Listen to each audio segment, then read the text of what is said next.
जितने भी खेसारी लाल यादव के फैन से जुड़िए, कृपया कृपया करके आप सब जुड़िए, क्योंकि मेरे कमेंट बॉक्स में इस प्रकार की भद्दी भद्दी गालियाँ आ गई है जो कि मैं उससे पूरा परेशान हूँ। मुझे अब बर्दाश्त नहीं होता। तो आप जीते होंगे किसी स्टार के लिए, किसी स्टार के लिए आप जीते होंगे, मरते होंगे, लेकिन मैं किसी स्टार के लिए जीता मरता नहीं हूँ। अगर मैं फैंस हूँ तो सिर्फ और सिर्फ खेसारी लाल यादव का। आज आप सब सुन लीजिए, मैं फैंस हूँ खेसारी लाल यादव का, उनकी एक्टिंग का, उनके डांस का।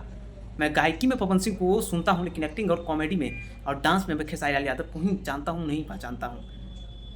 और ज़्यादा कुछ कहना भी नहीं है। और वीडियो को शेयर कीजिए, जन जन तक पहुँचाइए वीडियो को, पवन सिंह के फैंस तक पहुँचा दीजिए कि उनको भी ये सबूत मिल जाए कि आखिर मेरा जो चैनल और मैं किसके सपोर्ट करते हैं और किसके नहीं। एक्टिंग में तो खेसारी लाल यादव सबका बाप है, ये तो आपको भी पता होगा। पवन सिंह का जो 4-5 कुकुर सब जो है, एगो है भौकाल सिंह, जो सबकी जिसका नाम असली ओरिजिनल नाम है विशाल सिंह, एगो है राजन सिंह कुकुर, एक और 2-3 गो है शुभम सिंह। अरे यार तुम सब समझो, नहीं तो जिस दिन हम अपने पे आ गए उस दिन साले सबको रोल देंगे पकड़ के।